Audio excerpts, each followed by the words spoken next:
Assalamualaikum warahmatullahi wabarakatuh. Alhamdulillahirabbil alamin. Assalatu wassalamu ala asrofil anbiya'i wal mursalin wa ala alihi wa sahbihi rasulillahi ajmain, amma ba'du.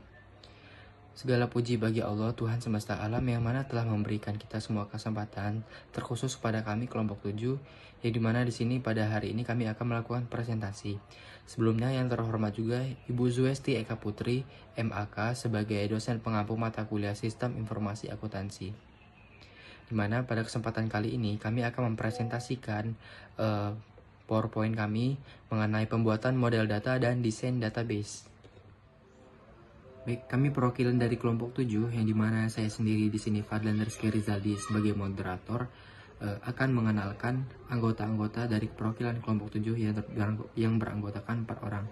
Yang pertama itu ada Alia Muleka Putri Hidayat dengan NIM akhir 046. Yang selanjutnya itu ada saya sendiri Fadlan Rizky Rizaldi dengan NIM akhir 101. Selanjutnya ada Samudra Lazuardi Reski Rudi Putri dengan NIM akhir 118. Terus yang terakhir ada Zidni Fikri Irfani dengan NIM akhir 122. Baik, pada kesempatan kali ini kami akan membahas 4 poin secara garis besar. Yang pertama ada langkah desain dan implementasi sistem database. Yang kedua ada pemahaman model data IR diagram. Yang ketiga ada penggunaan model data IR diagram. Terus yang terakhir ada menggambar diagram hubungan model data IR. Oke, kita masuk ke materi yang pertama, yaitu langkah desain dan implementasi database. Proses perancangan database. Yang pertama, perancangan sistem database. Menurut Jogianto, tahun 1990, tujuan utama perancangan database ini untuk menyimpan data yang dibutuhkan. Tahap awalnya ialah mengidentifikasi file yang dibutuhkan oleh sistem informasi. Yang kedua ialah model database. Model database merupakan hubungan antara rekaman basis data atau yang sering disebut dengan struktur data logis. Database itu sangat penting dalam sistem informasi karena di dalamnya terdapat data yang dibutuhkan oleh penggunanya. Langkah pengembangan basis data. Yang pertama ialah spesifikasi yang dibutuhkan, yaitu definisi masalah serta studi kelayakan. Yang kedua ialah evaluasi alternatif, yaitu identifikasi dan pemilihan alternatif. Yang ketiga ialah desain, yaitu spesifikasi perangkat keras, desain logik, dan struktur data. Yang terakhir ialah implementasi, yaitu menginstalasi perangkat keras, pengujian program, konversi data, serta pelatihan penggunaan. Implementasi basis data merupakan salah satu proses dari perancangan basis data. Tahapan ini merupakan implementasi dari hasil permodelan logikal dan juga fisikal.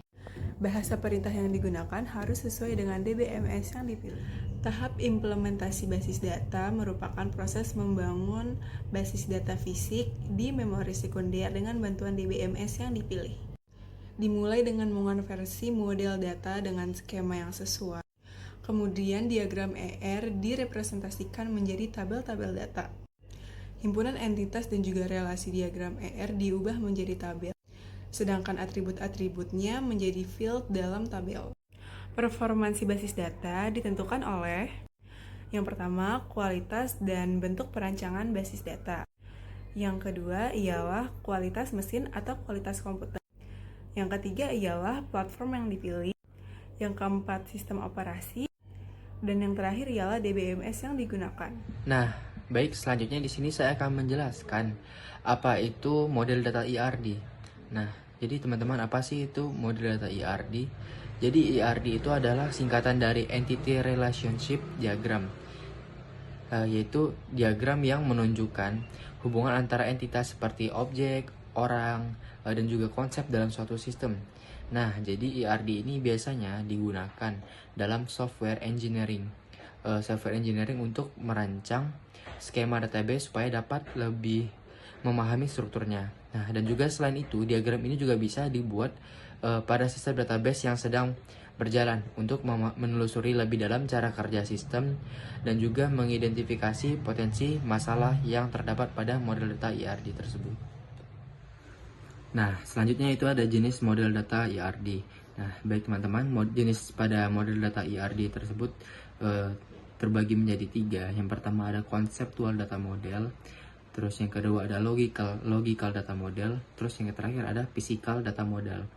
Yang pertama itu conceptual data model, yaitu konsep ini berfokus pada entitas dan hubungannya tanpa mencantumkan hal-hal yang terlalu detail seperti tipe data, kendala, atau aspek teknis lainnya. Model data ini biasanya dibuat pada tahap awal proses desain database.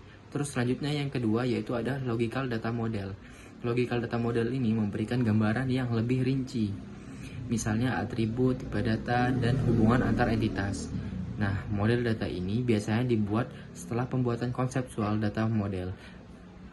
Dalam tanda kutip, meskipun model data ini tidak wajib dan digunakan untuk membuat physical data model. Nah, terus yang ketiga ada physical data model.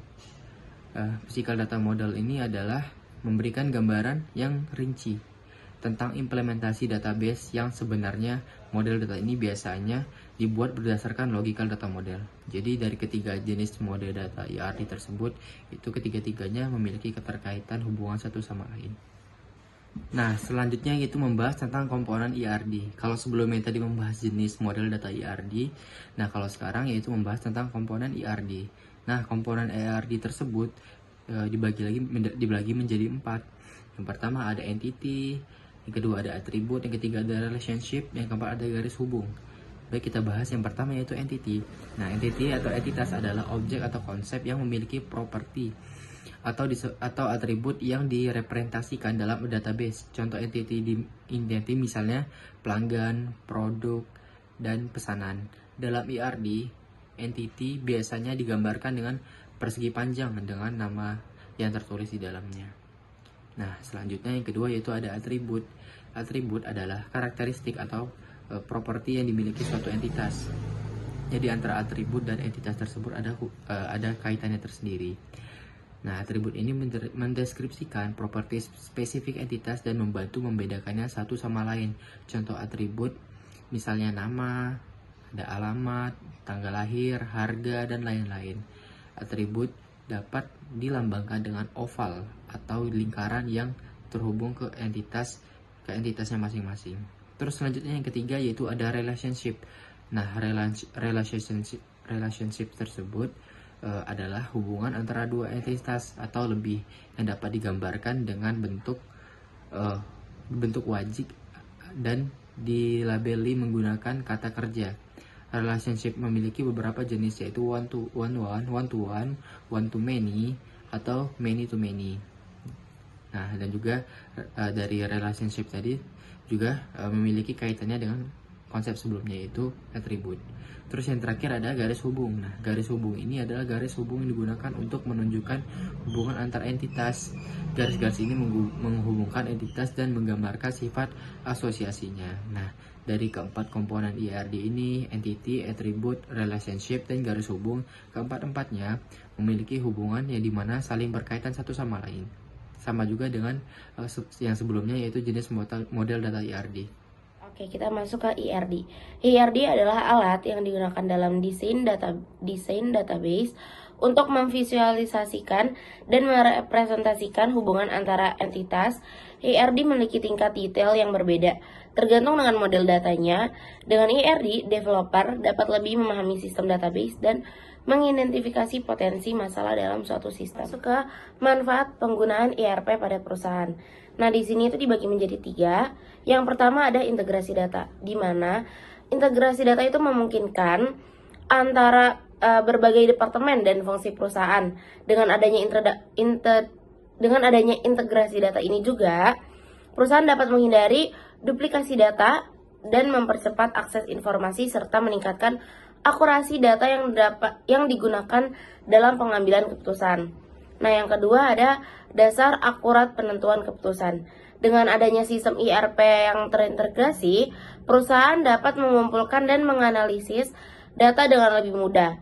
Hal ini memungkinkan perusahaan untuk mengambil keputusan yang lebih akurat. Nah, yang terakhir ada optimasi kinerja manajemen. Optimasi kinerja manajemen ini menyediakan berbagai alat dan fitur untuk mengoptimalkan kinerja manajemen perusahaan dengan adanya sistem ERP perusahaan yang dapat mengolah sumber daya manusia, mengontrol proses bisnis, dan memantau aktivitas operasional. Nah, selanjutnya ada contoh-contoh penerapan ERP pada beberapa perusahaan. Di sini ada 3 perusahaan. Yang pertama ada Astra International. Nah, di sini melalui penerapan ERP pada perusahaan Astra International, itu dia dapat meningkatkan efisiensi operasional dan mengurangi keterlambatan dalam pengambilan keputusan strategis. Contohnya, Astra International ini memberikan pelajaran tentang beberapa pentingnya penggunaan sistem terintegrasi dalam menjalankan operasi bisnis yang kompleks. Yang kedua ada Wijaya Karya. Dengan menggunakan ERP, Wijaya Karya dapat mengurangi risiko proyek, mempercepat waktu penyelesaian, dan memastikan keberlanjutan kualitas proyek. Contohnya, menunjukkan bahwa penerapan sistem integrasi dapat membantu perusahaan konstruksi dalam mencapai tujuan proyek dengan lebih efisien. Nah, yang terakhir ada perusahaan Indofood. Dengan ERP, Indofood dapat memonitor persediaan bahan baku, mengatur jadwal produksi, dan mengoptimalkan proses produksi. Nah, pada perusahaan Indofood ini contohnya menunjukkan bahwa sistem terintegrasi dapat membantu perusahaan manufaktur. Oke, di sini saya akan menjelaskan bagaimana cara menggambar diagram hubungan model data ER. Langkah membuat ERD adalah: yang pertama, lakukan identifikasi dan tentukan seluruh entitas yang akan digunakan. Kamu harus melakukan identifikasi untuk menentukan entitas apa saja yang akan kamu gunakan di dalam diagram. Kamu dapat memulai langkah ini dengan membuat sebuah persegi panjang, lalu tuliskan deskripsi singkat mengenai entitas tersebut.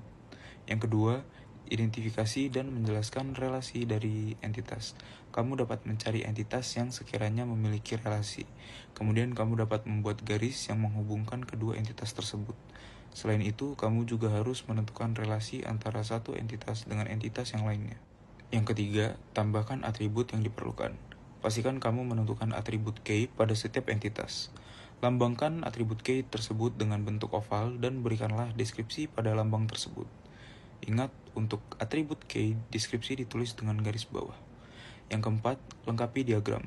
Langkah terakhir yang perlu kamu lakukan untuk menyelesaikan ERD ini adalah melengkapi diagram yang telah kamu buat sesuai dengan kebutuhan dari sistem atau database yang kamu buat.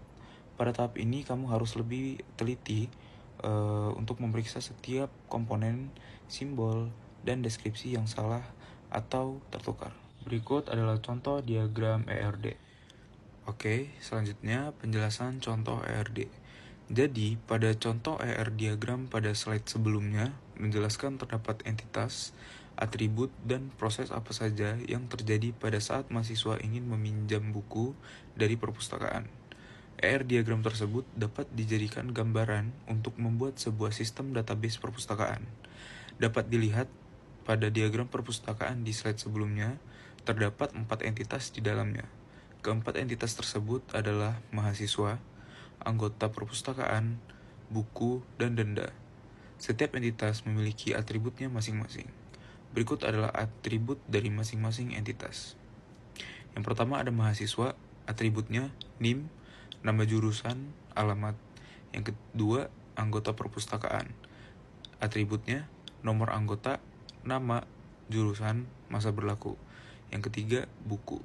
Atributnya nomor buku, judul buku, pengarang, penerbit, tahun terbit, dan jenis buku.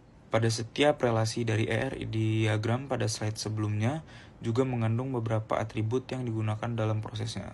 Seperti contohnya saat mahasiswa ingin mendaftar menjadi anggota perpustakaan, maka proses yang terjadi adalah mahasiswa dimintai datanya seperti NIM, nama, jurusan, dan alamat untuk didaftarkan menjadi anggota perpustakaan. Barracuda dala referensi yang kami gunakan. Terima kasih, apakah ada yang ingin ditanyakan?